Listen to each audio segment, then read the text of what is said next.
It's Saturday evening. It's time to talk about the very best comic books in the world, or at least in America, that you can buy this week. And with me, as always, is Drew. How you doing, Drew? I'm doing great, Wes. Yeah, this was a solid week for great comics. So let's talk about these great comics this week.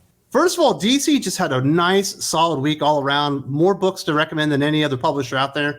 But we do need to talk about NIghtwing 300, also called NIghtwing 113, Tom Taylor and Danielle DiNicolos or something like that. And this thing is an exercise in frustration. It's supposed to be a celebratory issue, number 300. But Nightwing, once again, doesn't really do anything. It's him with Tim Drake and Damian Wayne intercepting a weapons shipment. He goes and talks to Bia, the pirate princess or whatever. And it turns out that Heartless is no longer going to be a serial killer.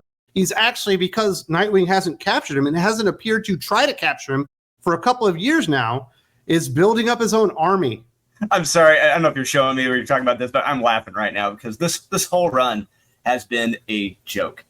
Not only has the story by Tom Taylor been not only was the story a letdown by Tom Taylor, but the whole run, in my opinion, has been a letdown. Over 35 issues, and maybe 3 have been recommends, I think, in that entire time in 2 years. I mean, he's just jerking around the reader with next to no payoffs. And if there is one, it's a very disappointing and lazy payoff. And one thing to remember is that we're not here for the quote-unquote secret pirate guild ran by his ex-girlfriend. We're not here for the Hawkeye knockoff dog. We're not here for Dick Grayson blowing away all of Alfred's money that was given to him like a degenerate gambler. We're not here for the retcon backstory of Dick Grayson. We're not here for him giving lollipops creepily to kids. We're here for Heartless. We want to know what's going to happen to Heartless because, like you said, this has been drug out for 2 years and with no payoff. And I thought there was going to be a payoff with this monumental issue. None. And that is what pisses me off more than anything else. It's just a book blowing Nightwing, the whole issue, pretty much the whole thing. And I'm not here for that. I want to see the hero struggle. There is no story here. Congratulations. You have a comic book with no story and no struggle. Well, the entire run by Tom Taylor has basically been him, telegraphically filleting fucking Dick Grayson Nightwing, and I like Dick Grayson Nightwing. He's one of my favorite characters. But this doesn't feel like a celebration because it's just a continuation of everything that he's been doing that's made the series so boring for the last couple of years or whatever. And guess what? It's Dick Grayson's birthday, and they're giving him the key to the city. And they're like, oh, and all the work that you did for homeless kids. Well, how about that Heartless guy that was ripping homeless kids' hearts out and murdering them that you never actually stopped? And it's the entire city, and it's even all the heroes in the DC universe and even some of the villains or whatever cheering on Dick Grayson Nightwing because he's being celebrated by the city of Bloodhaven, whose mayor is his sister, which feels like a conflict of interest. But whatever, and it's like, wow, you really spent Alfred's money really well. We love you, Dick Grayson, even though you stopped fighting crime and helping people and saving children that are being murdered. This whole story, it really reminds me, I don't know how long it's been since you've seen it, Wes, but The Godfather Part 3, just that opening sequence at Michael's birthday party, we have everyone under the sun pretty much giving him platitudes, to no end about how amazing and how awesome and how terrific he is. That's what this whole thing reminded me of. Godfather 3. It's like, this fucking sucks. And the worst part of this is that Marv Wolfman is credited with 2 pages of dialogue because he is a character in this because he owns the pizza parlor. And it's nothing more but platitudes from Marv Wolfman. It's like, it couldn't have been something. Marv didn't even try to be like, you know what, you've done all this, done all that, but what have you done about Heartless? There could have been a great coming to Jesus moment where Nightwing had like, oh my God, I am not the greatest. I am not the bestest ever here in the town. I am being held responsible by the creator of me. No, none of that. Just more, just bullshit platitudes. I hated this story. I hated this. The only redeeming quality about this comic was the backup story by Michael Conrad, which I can't believe I'm saying. Michael Conrad, he pulled a Frank Drebin and accidentally wrote a good comic book, but it's actually a very fun silent issue. I'm going to say, if you're going to pick this up, don't buy it for the main story. Buy it for the backup. That thing has been a disaster for so long. If you want a comic book that just says the character is great but never shows it to you, where everyone is telling Dick Grayson he's amazing, but he never actually proves it by his actions, that is the run for you. And what a waste of time that thing has been. But there are some great comic books out there that we do need to talk about that aren't completely frustrating. On the indie scene, we did have Cobra Commander #4, Josh Williamson, writing Andrea Milana on art, obviously from Skybound under Image Comics. Another wonderful chapter within the Cobra Commander series. Cobra Commander has actually done something now. He's actually discovered a scientist who's working with Energon. He can't create new Energon, but he can take the energon that they do have and make it last more. He's going to be able to take it back to Globulus and Cobra Law and really have done something with his life, but there might be a double cross here. He might get screwed over at the end. I thoroughly enjoy this series. I am enjoying everything Josh Williamson is doing with the Energon universe with Hasbro. It's fantastic. What makes Cobra Commander such a fun read is that you don't know what to expect. Every issue, I don't know what's going to happen because it's all over the place. And I love being kept on my toes. That's what a great writer does. And there's a great moment in this, too. I actually liked his faceplate. Cobra Commander's faceplate is ripped off. And there's almost like a Predator moment where the guy's like, "You are one ugly motherfucker." It's a great moment. It's not that exact dialogue, but something along those lines. It's a very fun, unpredictable read. And if you haven't checked this out, if you're not reading this, if you're just reading this DC stuff, check this out. Definitely. If you haven't checked in on the Energon universe, I believe you're missing out on the hottest thing in comic books today. We have one more indie comic book to talk about. TMNT Untold Destiny of the Foot Clan #2. Eric Burnham writing, Mateus Santaluco on art. Wonderfully illustrated once again. I missed Mateus on TMNT comic books. You're not going to see a whole lot of turtles in here. In fact, you probably won't see any. It's more about Karai and what she's doing, trying to discover untold secrets of the Foot Clan, but they're coming into conflict with the Dogstar clan, I believe. We finally get our first real look at who these guys are. They do not, in fact, have dog faces, which I thought was going to be the case. And we get a really good moment, I think, from Rocksteady. And we do have Casey Jones as at least a little bit of flair of the actual superhero team here. Cool stuff here. If you're very frustrated with the ongoing TMNT series, which I know a lot of people are, this is the alternative that you needed. This is the best alternative you need. I mean, and if anything, I am saying that this is Eric Burnham's resume as to why he should be writing the main Teenage Mutant Ninja Turtles line, because this story, like you said, Wes, the turtles are nowhere in this, but there's little, like you said, there's little dashes of things that you recognize or remember that will make you think of turtles, like you said, Casey Jones and Rocksteady, and I love that. It's perfect. And yeah, I love seeing the Dogstar and the Foot Clan clash in this. The fight scenes are beautiful in this. The art is amazing. The emotions are terrific. The motivations are perfect. I cannot recommend this enough. I can't believe right now that this side story, the side quest of the Teenage Mutant Ninja Turtles is arguably the best for the Ninja Turtles line. Definitely check that one out if you are a little bit frustrated with TMNT, or you can go get Saturday Morning Adventures, also written by Eric Burnham. Fantastic series there if you love the cartoon. Let's go over to Marvel Comics because they have one book we're definitely recommending. Avengers Twilight #5, Chip Zdarsky writing, Daniel Acuna on art. I was thoroughly unimpressed with the very first issue, but I've enjoyed this series more and more as it's going along. I feel like it's picking up steam, and the story is getting bigger and bigger, and the stakes are getting bigger and bigger. And we finally get the big confrontation between Iron Man and Red Skull, who has come out of hiding and said, yes, I've been the Red Skull the entire time. I've manipulated everything. I'm taking over the United States of America. And he thinks he's about to pull a fast one on the Defenders, all the resistance cells being set up by Luke Cage across America. Unfortunately for the Red Skull, he's a little bit too late on that one. They outfoxed him on there. Lots of action going on in this one. We do get the confirmation that the Avengers that are on the news are actually all made up. They've never actually done anything. They were just holograms. And it's all playing out. And I'm so happy that Tony Stark's son didn't immediately turn good. It was good writing on this one and definitely picking up steam. Yeah, I am honestly surprised about how good this series has turned out to be. Like you said, Wes, starting off the first couple of issues, I really did not care for it all, especially the first issue. But it has managed to stay good, which is crazy for someone like Chip Zdarsky. I mean, he is someone who can, if he tries, he can tell a great story. I mean, the Spider-Man life story he did, that miniseries, was on the whole terrific. The ending sucked. He didn't stick the landing, but for the most part, the story was really good. And I'm hoping he can stick the landing here. He's got one more issue left, I think. But yeah, this issue was so much fun. It was action-packed. It did run a little long. I feel like it did run a little long toward the end, but it wasn't bad. It was actually a really fun issue. The art is terrific by Daniel Acuna. Yeah, I can't believe I'm recommending an Avengers comic, especially a Chip Zdarsky comic. It can be done. A good Avengers Chip Zdarsky comic can be told. Story can be told. Do check this out, guys. It is actually a very fun read. Big time surprise after the first issue, but it's only picking up steam. Now let's go over to DC Comics. This has probably been the best DC week of 2024 thus far. Hopefully they got better weeks in the future. They do have a lot of stuff popping off, after the summer or whatever. But first up, we got Batman Off-World #4, Jason Aaron writing, Doug Mankey on art. This is another thing that just kind of came out of nowhere. I wouldn't have expected Jason Aaron putting an early version of Batman in space to be an exciting story, but he's really pulled it off.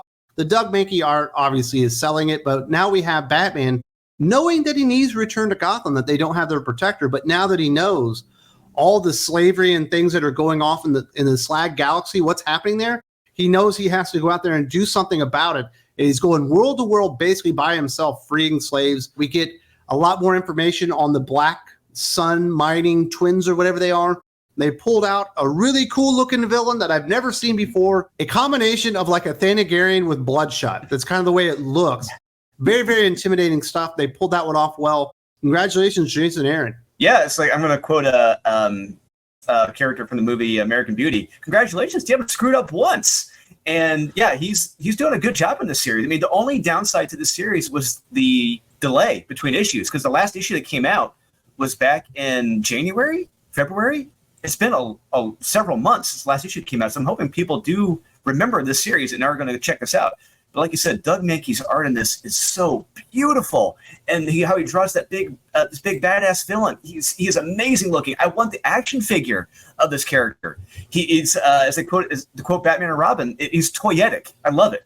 But yeah, I can't wait for the next issue. I can't wait to see the full-on fight between Batman and this character. It's going to be epic. It's going to be glorious. I love the motivations and dialogue between him and the Daxamite. I'm saying it's Daxamite, the Starfire's alien race. That chick, their motivation is just how she wants to be with him, but he just says, no, I can't. And I love it. It's great. I want to see how it all plays out. I hope Jason Aaron can really stick the landing like Chip Zdarsky. This has been a fun series. Do check this out. Jason Aaron can tell a good story. It is in him. Apparently so. That one's been really good. The best comic book I read this week was actually Jay Garrick, The Flash, #6, Jeremy Adams writing, Diego Orlatugi on art on this one. And I don't think Jeremy Adams could have done a better job sticking the landing on Jay Garrick, The Flash. We have wonderful moments where the daughter is being held by the villain and she's like, my dad's coming for you and he's going to kick your butt. Felt totally in character. We saw Jay Garrick more determined than he's ever been. He actually had to go under the water, and we got the page of the week. Jay Garrick face to face with 3 robot freaking sharks or whatever, which was awesome. And then he had to push himself and his speed force to the limit to save the day. And the final page of this thing is an absolute banger. I hope to see Diego illustrating a lot more comic books in the future, because he does implement or incorporate his manga stylings into the DC Comics universe very, very well. And this thing was just damn near perfect. Because I'm a Golden Age fan and I'm a Flash fan, and I do love Jay Garrick. I've loved Jay Garrick ever since I was a kid reading Zero Hour, and I wanted to know more about him. And this whole series has been a love letter to Jay Garrick, and just how much of a terrific character he is and how fantastic he is. And you like you said, he is a dad in this. He is a father, and a new father at that, and he's going to do whatever the hell he can to protect his kid. Like you, Wes, I'm sure you would do whatever you could to save your daughter. And that's what Jay Garrick does. He pushes his body past the limit in this, and it's glorious seeing him be the true hero that he can be. That we've missed for so long. There's some great moments in here, like where I kind of got a little choked up a little bit, because the dialogue is very believable and very relatable in this. I can't recommend this enough. This is if you've been disappointed like we have with the current Flash run by Cy Spurrier and just how much of a mess it is, this shows you a Flash story can be great and can be well told right here. Do check this out. Jeremy Adams is another superstar, should be getting more work. Congratulations to Jeremy Adams for doing your homework and actually celebrating DC Comics Golden Age. Next up, we do have Superman 13, Chapter 2 of House of Brainiac, Josh Williamson writing, Rafa Sandoval on art. While not quite as action-packed and balls to the wall and furious as Action Comics 1064, we do get more information about what's going on in the first meetup, at least in this story, between Superman and Lobo. Superman does not want to be with Lobo. Lobo is loving it. He loves this new, aggressive, maybe a little bit crazy Superman, because his entire family has basically been taken from him. We get a lot of good interactions between them, and Brainiac kind of going through the Superman family, mentioning the things that he needs there. But there's something wrong with Brainiac. He's done something to himself. He certainly cloned himself, because there's lots of Brainiacs in here. But the main one, he's puking all over the place. There's something very, very weird with him. And we do get a final page reveal that maybe a couple of members of the Superman family have escaped and are tiny now, like in Honey, I Shrunk the Kids. Let's just say it's fun. This is one just literally, no pun intended for Brainiac, but shut off your brain and you'll have fun with this. But I did have fun with this as well. I will say the one critique I have to make is that if you're expecting the main man from the Simon Bisley comics, you're not going to get that here. I mean, it's an okay version of Lobo, but it's not the main man. And I'm hoping we get to see the main man in the next few issues. But it's fun. It's okay. Like you said, it's good seeing him like this new side of Superman. It's very well illustrated. This is a very beautiful looking comic. Pages are beautiful. Characters are great and glorious. The motorcycles, space motorcycles look glorious. I love it. And I can't wait to see what happens next. Great cliffhanger. And it's nice to see that the Josh Williamson from the Energon universe is coming over to the DC universe now. He's stepping up his game. And I am appreciating that. Maybe they are the same person after all. But yeah, do check this out. Superman is veering right back on the right course now. Feels like House of Brainiac is on the right course thus far. Our final recommendation from DC Comics, Green Lantern War Journal, number 8, Philip Kennedy Johnson writing, Montos on art. Really crazy stuff going on here. There's 3 stories. We've got Shepard trying to find out where John Stewart has been. We have John Stewart with the Dark Star and all the, vagabonds, the people that have been left behind in this pocket universe that might exist outside of space and time, trying to figure out how to stop the Dark Star that's going on and all that kind of stuff. And then the really, really interesting story with John Stewart's mom and the construct of his dead sister that he left behind, who's becoming a little bit too protective of his mother. In fact, she's got her own constructs that are like a sniper, like SWAT team that are protecting the mom and stuff. There's some really cool stuff going on in here. Really interesting visuals, much, much darker than what's going on in Green Lantern. And I definitely recommend it. Yeah, absolutely. This has been a series that it's kind of been flying under the radar. I mean, I know we've talked about it a couple times. I've enjoyed it, quite a few of the issues. The art is beautiful. The emotions are beautiful. Especially the best moments art-wise for this are not just the horror moments, but when we see the actual human moments with the granddaughter and the grandmother. We see those interactions. Or is it the daughter and mother? I forget. Is it grandmother, granddaughter? It's his sister and his mom. So mother and daughter. Mother and daughter. Those are the emotions on those faces are so beautifully illustrated. I love it. And the first time they show them together, it's kind of get choked up a little bit. But yeah, I do love the 3 different stories in this. Me personally, I like the Guy Gardner stuff. Those few pages, I was gonna get a nice little kick out of those, especially the last few pages when we discover what Guy Gardner's been holding on to and kept buried in his apartment. I was like, oh, hey, how about that? But yeah, the John Stewart stuff is fun. But yeah, there's something in here for everyone. But like I said, it's a little darker, but there's something in here that someone will appreciate. If you don't like one story or the other, you'll like something else. Yeah, do check this out. It's a great Green Lantern story. They're doing well right now with this. Hal Jordan is okay, but this is probably the best Green Lantern series right now, I think, in my opinion. I do want to say thank you very much to Drew for joining us today. For the best of the week, if you want more comic book reviews and something a little bit bigger than this, 20 minutes on the best of the week, I think is fantastic. But we do like a 2.5 hour Hot or Not podcast with all the comic books, the good and the bad, with our good friend Jim from Weird Science. But that's exclusive to Thinking Critical Patreon. If you have not checked that out, there's a link in the video description. Lots of fun to be had there. And we will be back next week.